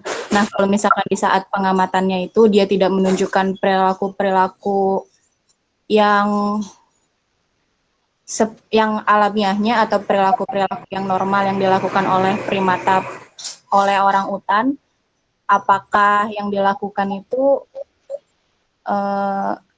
apakah menunda dia mengembalikannya ke habitatnya atau seperti apa? Kasih. Langsung jawab ya. Baik, terima kasih atas pertanyaannya, Saudari Salsabila. Silakan langsung dijawab, boleh Kak? Ya pertanyaan yang bagus ya. Jadi gimana kalau pada waktu pengamatan itu saat si orang utannya itu tidak menunjukkan perilaku alamiahnya. Yang pertama, jadi itu tugas dari sebagai saya juga kan. Jadi saya itu kan dari koordinator peneliti gitu kan waktu itu, dan saya itu tugasnya itu mengamati ada 10 orang utan itu yang hidup di pulau tersebut. Dan selama kurang lebih setahun itu tentunya saya sudah tahu bagaimana sih perilaku tiap individu orang utan tersebut gitu kan. Ada memang orang utan yang pintar, ada memang orang utan yang bandel seperti itu kan. Kalau kasusnya orang utan yang bandel tadi, jadi mereka masih belum bisa beradaptasi, masih malas untuk mencari makan. Karena juga ada orang utan yang mereka hanya merebut makan gitu. Jadi kayak manusia aja. Jadi kayak mereka malas, terus akhirnya mereka merebut makan dari teman-temannya. Dan itu dilakukan secara terus-terusan kan. Atau mungkin ada orang utan yang malah mereka nggak mau berusaha sama sekali. Jadi mereka hanya diem di satu tempat, nggak makan, nggak bergerak karena masih stres gitu. Itu terjadi sih di orang utan dalam waktu 3 hari. Tapi kalau udah sampai seminggu sampai 2 minggu itu kita melakukan tindakan. Kalau kasusnya itu parah seperti yang tadi kayak nggak bergerak sama sekali selama 1 sampai 2 minggu itu di atas pohon aja, kita tuh melakukan kembali lagi ke pusat rehabilitasinya, kita training lagi gitu kan, dan kita kita latih lagi gitu kan. Jadi di pusat rehabilitasi itu kita juga melatih si orang utan tersebut untuk menjadi liar. Caranya gimana? Biasanya kita pasang-pasangkan si orang utan tersebut ke orang utan yang udah pintar. Jadi harapannya itu bisa mengikuti gitu kan. Tapi kalau kasusnya itu mereka cuman kayak tadi merebut makanan, terus gak mau berusaha, itu kita kayak pengasuh aja gitu. Jadi kayak kita negur mereka gitu kan. Negurnya gimana ya, ketika mereka itu ingin merebut makanan, kita tuh lakukan semacam kita takut-takutin ke mereka gitu. Jadi emang aneh ya. Jadi kayak emang kita mendidik anak-anak gitu kan. Tapi ini bukan manusia tapi interspesies gitu kan. Tapi primata gitu. Jadi itu ada ada 2 langkah yang kita lakukan. Jadi kalau emang kasusnya itu mereka itu bandel, mereka selalu ngerebut makannya si temannya tanpa ada usaha untuk bisa mencari makan sendiri, kita lakukan semacam penyesuaian ke orang-orang tersebut tadi. Tapi kalau memang orang-orangnya itu udah diem di tempat ya selama 1 minggu 2 minggu tidak makan, ya itu kita balik lagi, kita ambil lagi, kita balik lagi ke pusat rehabilitasinya, seperti itu sih. Baik, terima kasih atas jawabannya, Kak Ahmad. Apakah jawabannya sudah jelas, Saudari Salsabila? Berarti kalau misalkan mereka kan kalau di BOS itu kan hampir sama kayak di SOCP juga ya Kak? Iya. Cuma beda orang utannya aja kan. Nah berarti kalau misalkan nanti pada umur tertentu kan mereka ada kalanya mereka udah misalkan dewasa dan siap untuk dirilis kembali ke hutan. Kalau misalkan pada sampai waktu yang ditentukan itu mereka tidak menunjukkan perilaku yang kayak skill-skill yang dibutuhkan untuk hidup di hutan, berarti mereka nggak dirilis jadi di pusat rehabilitasinya sampai tua gitu. Iya, jadi kasusnya kalau satwa-satwa yang masih sehat gitu kan, itu biasanya kita ada pengecualian. Jadi kayak itu kita juga ada diskusi ke dokter hewannya juga. Saya ada diskusi ke dokter hewannya, gimana nih si A ini dilepas gak gitu kan? Udah coba dulu deh. Tapi ketika sampai di hutannya itu kita tetap melakukan monitoring. Jadi seperti apa sih adaptasinya gitu kan? Tapi kalau memang nggak bisa beradaptasi ya kita kembalikan lagi ke pusat rehabilitasinya, seperti itu sih. Baik, terima kasih. Baik, apakah sudah jelas Saudari Salsabila dia? Iya, cukup. Baik, terima kasih. Selanjutnya, untuk penanya ketiga di termin pertama ini, saya persilakan kepada Firda Hermawan untuk menanyakan apa yang ingin ditanyakan. Ya, terima kasih untuk moderator. Perkenalkan Kak dan teman-teman, saya Firda. Saya ingin menanyakan beberapa pertanyaan. Jadi, saya penasaran untuk sebuah penelitian itu apakah ada jumlah minimal untuk objek yang ditelitinya gitu. Misalkan penelitiannya itu untuk melihat keperilakunya. Lalu yang kedua adalah apakah ada durasi setelah hewan tersebut maksudnya apakah ada durasi monitoring setelah hewan tersebut dilepas liarkan gitu apa? Ya, seperti itu. Lalu yang ketiga, jadi saya penasaran tentang cara melakukan perhitungan sebuah individu atau kelompok hewan di alam itu, terutama primata itu seperti apa ya, Kak? Gitu. Terima kasih. Baik, terima kasih kepada Saudari Firda atas pertanyaannya. Silahkan Kak, boleh langsung dijawab. Ya. Tadi maaf, pertanyaan pertama tadi, maaf Firda, saya nggak lupa.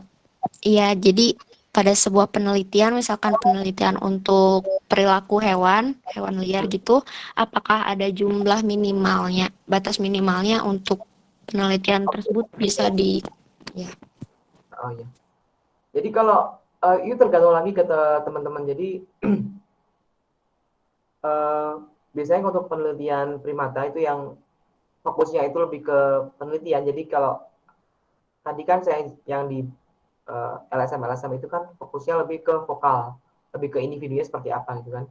Itu biasanya kita hanya fokus ke individu dan peneliti atau monitoring post release monitoring atau monitoring setelah dirilis itu kita lakukan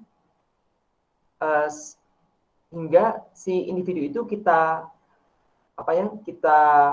simpulkan bahwa si individu ini bisa berhasil atau telah bisa beradaptasi ke hutan habitat alaminya. Jadi nggak ada durasinya. Jadi sepanjang si hewan itu masih butuh dimonitoring, harus dimonitoring.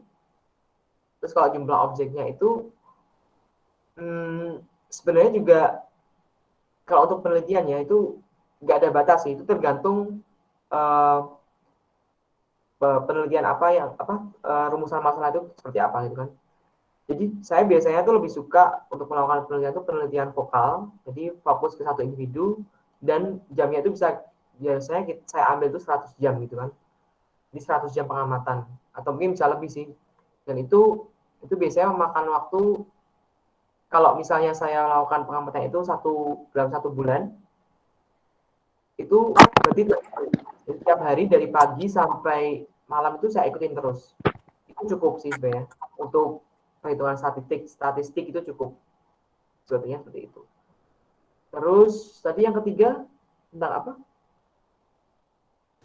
Untuk melakukan perhitungan gitu. Jadi populasi di alam itu dalam suatu wilayah itu seperti apa ya?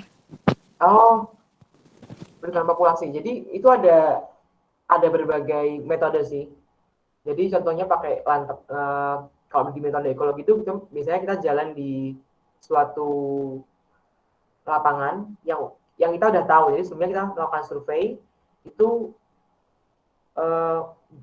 kita udah melakukan survei itu jaraknya berapa meter, berapa kilometer, kita udah tahu. Terus kemudian kita jalan di situ.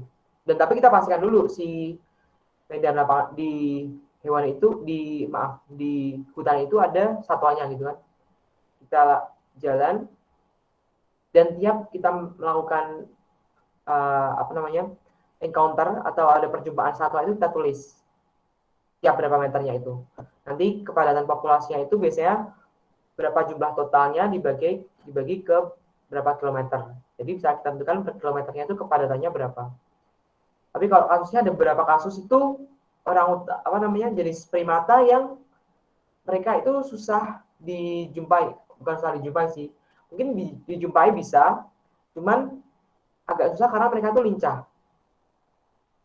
Dan itu kayak apa? Itu biasanya menggunakan suara. Jadi contohnya di owa.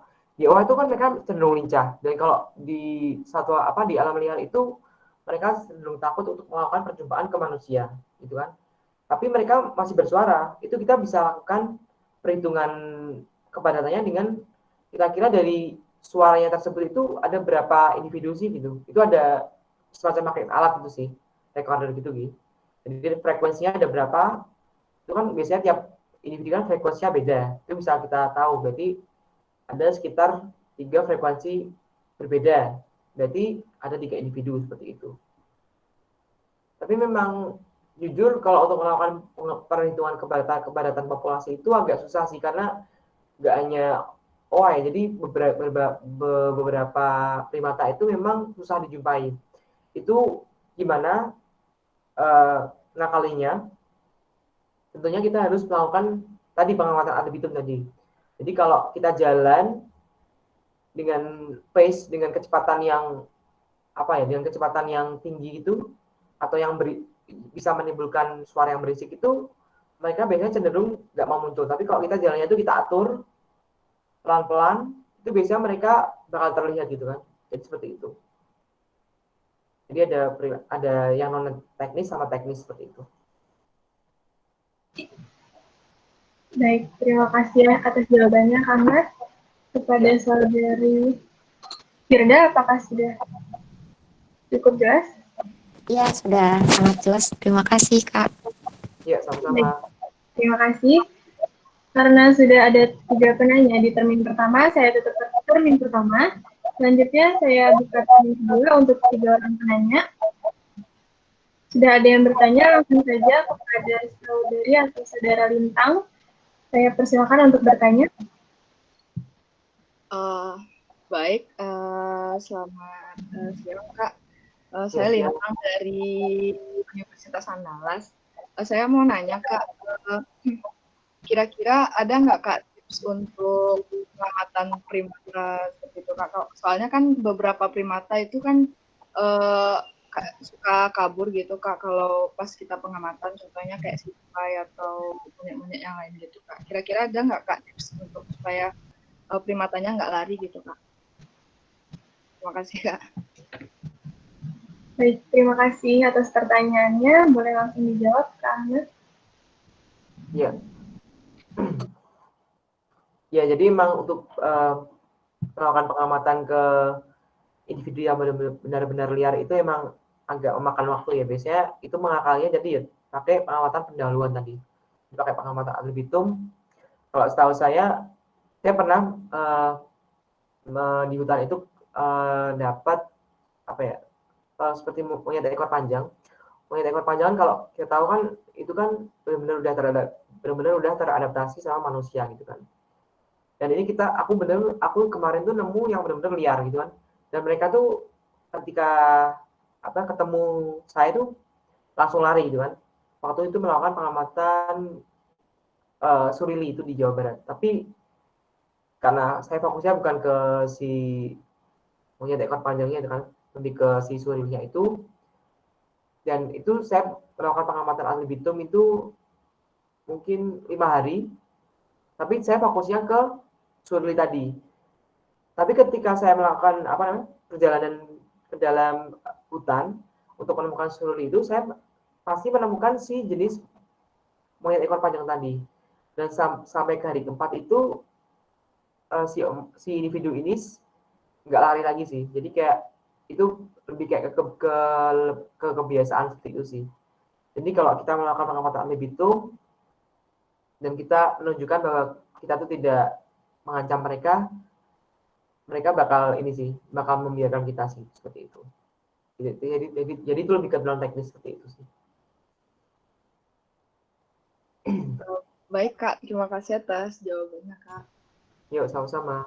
Baik, terima kasih, Kak Ahmad. Apakah sudah cukup menjawab dari Lintang?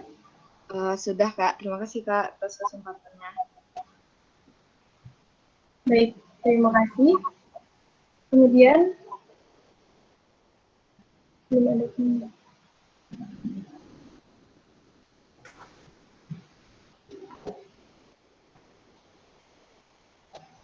Baik, untuk 2 orang penanya lagi, saya himbau sekali lagi jika ingin mengajukan pertanyaan,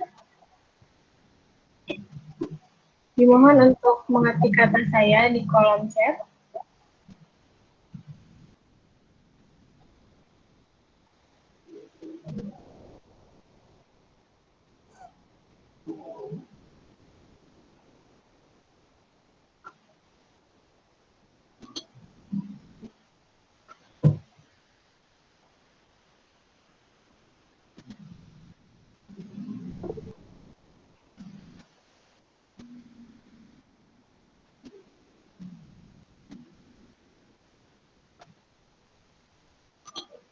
Baik, sudah ada penanya kedua di termin kedua ini. Kepada saudari Audrey, saya persilakan untuk bertanya secara langsung dengan mengaktifkan mikrofon dan menyalakan kameranya. Ya, makasih. Saya Audrey dari KSSL FK UGM. Izin bertanya, untuk langkah-langkah observasi pada primata, tadi kan ada tahap membuat etogram. Ya. Seperti yang tadi udah dicontohkan. Nah, itu apakah dalam pembuatannya ada standar tertentu, misalnya standar internasional, atau yang harus dihafalkan, atau itu dibuat sendiri oleh peneliti untuk memudahkan aja, dan adakah aturannya? Gitu, terima kasih. Baik, terima kasih kepada saudari Audrey untuk pertanyaannya. Untuk Pak Ahmad, boleh langsung dijawab? Oh ya, terima kasih Audrey atas pertanyaannya. Ya, ini pertanyaan yang bagus juga kan. Jadi apakah ada standar internasional untuk pembuatan etogram? Jawabannya ada. Jadi khususnya untuk hewan-hewan yang memang tadi yang flagship atau yang ikonik itu kan, seperti orangutan, oa dan kukang itu biasanya udah dibuat oleh standarnya itu udah dibuat oleh para peneliti-peneliti baik internasional maupun nasional. Dan itu teman-teman bisa mendapatkannya sih kalau misal nyari di internet tuh banyak sih, terutama yang orangutan itu banyak gitu seperti itu. Nah, mungkin kita bisa kalau misal ingin memastikan lebih lanjut, kita bisa langsung tanya ke pusat riset atau LSM ke konservasi gitu kan, untuk belajar gitu. Dan mereka pasti welcome sih, nggak hanya etnografi aja, kalau misalnya mau belajar langsung juga pasti mereka welcome gitu sih. Baik, terima kasih Kak Ahmad atas jawabannya. Bagaimana Saudari Audrey? Apakah cukup jelas? Sudah, terima kasih. Baik, terima kasih. Langsung untuk penanya terakhir, ada Saudari Amalia Utami. Saya persilahkan untuk bertanya. Terima kasih, Saudara Alvira. Tadi saya kalau nggak salah nangkap, yang untuk metode pengamatan yang sekuens itu jarang digunakan untuk satwa primata ya Kak. Itu kalau boleh tahu kenapa ya Kak? Terima kasih. Baik, terima kasih Saudari Amalia untuk pertanyaannya. Pada Kak Ahmad, boleh langsung dijawab? Oh ya, jadi mengapa di metode sekuens itu jarang digunakan untuk observasi primata? Karena emang sebenarnya untuk observasi primata itu sebenarnya itu fokusnya atau tujuannya itu lebih kepada di rehabilitasi dan reintroduksi. Jadi mengetahui alokasi waktu harian si satwa yang kami pelihara ataupun mungkin jika udah di kandang terus mau dilepas liarkan, itu alokasi apakah mirip dengan alokasi waktu yang benar-benar liar. Nah, itu menjadi bahan pertimbangan bahan pertimbangan untuk kita memutuskan apakah si satwa itu boleh dilepas liarkan atau tidak. Jadi sebenarnya lebih ke metode vokal dan juga pakai time sample. Kalau sekuens itu fokusnya lebih ingin mengetahui tahap-tahap suatu perilaku tersebut. Dan biasanya dalam primata itu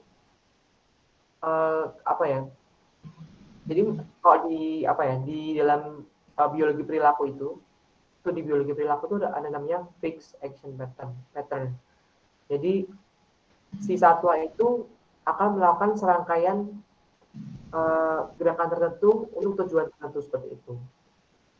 Karena di primata itu mereka cenderung udah intelijensinya tinggi, mereka tuh biasanya langsung tidak pakai sekuens itu, jadi tidak menggunakan gerakan-gerakan tertentu untuk melakukan perilaku tertentu tadi. Jadi mereka biasanya langsung ke perilaku kawin, ya langsung kawin aja gitu. Maksudnya nggak ada, kalau di burung atau di kok kayak katak itu kan mereka harus melakukan kayak tarian dulu terus kayak melakukan calling dulu gitu kan. Kalau di primata itu kan karena mereka secara intelijensi lebih tinggi, jadi mereka bisa mengakali gitu kan tanpa harus melakukan serangkaian gerakan atau bahasa tubuh tertentu untuk perilaku tertentu. Sedangkan kalau hewan-hewan yang taksanya lebih rendah itu mereka sedang melakukan sekuens gerakan, dan itu biasanya jadi kalau misalnya itu menjadi interest bagi peneliti, kita melakukan metode sekuensial. Jadi kita catat, saya belum cendrawasih tadi saat melakukan tarian kawin itu dia harus bergerak ke kiri atau kanan dulu, terus berkicau berapa detik, terus misalnya kakinya harus digesek-gesekkan berapa kali, itu ada sekuensinya seperti itu sih. Baik, terima kasih Kak Ahmad untuk jawabannya. Kepada Saudari Amel, apakah sudah siap? Ada jelas? Ya, terima kasih Kak atas jawabannya. Baik, terima kasih. Oke, karena sudah 3 penanya juga di termin kedua ini, dan waktunya juga sudah habis untuk sesi tanya jawab, saya akan memberikan sedikit kesimpulan. Jadi setelah kita mempelajari materi yang telah diberikan oleh Kak Ahmad tadi, kesimpulannya adalah primata terdiri dari bangsa monyet dan kera dengan ciri-ciri yang terlihat jelas berbeda. Primata tersebar di Afrika, Asia, dan Amerika Selatan.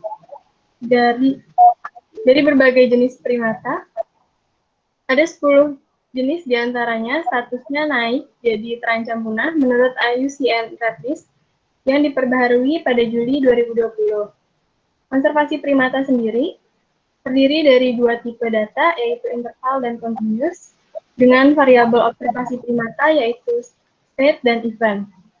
Metode observasi primata yang digunakan yaitu ada vokal, occurrence, sequence, dan yang lainnya. Sebelum melakukan pengamatan pertama, harus melakukan pengamatan pendahuluan terlebih dahulu untuk memberikan kesempatan untuk mengetahui individu yang ingin diamati. Alat yang digunakan untuk melakukan pengamatan seperti GPS, jam digital, dan radio pelacak. Serta langkah-langkah observasi primata, yaitu yang pertama menentukan subjek penelitian, kemudian lakukan pengamatan ad libitum dan habituasi individu, kemudian buat etogram, selanjutnya pastikan mengetahui medan lapangan, jaga jarak, serta kuasai penggunaan alat, dan yang terakhir melakukan observasi. Kemudian, selanjutnya kita sudah ada di penghujung acara dari kuliah hari ini. Semoga kuliah hari ini yang bertemakan konservasi primata dengan judul metode observasi latang primata dapat memberikan ilmu dan wawasan baru untuk kita semua. Dan sekali lagi, saya himbau kepada teman-teman semua untuk mengisi slide presensi kuliah pada hari ini. Dan slide kuliah pada hari ini akan di-share kepada teman-teman peserta semua melalui email yang nanti akan dikirimkan. Sekarang, sebelum saya tutup kuliah hari ini, kita akan berfoto bersama terlebih dahulu. Teman-teman panitia dimohon untuk mempersiapkan diri untuk berfoto bersama.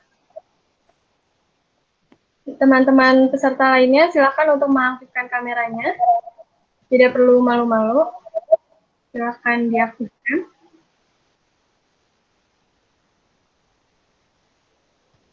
Oke, apakah sudah siap semuanya?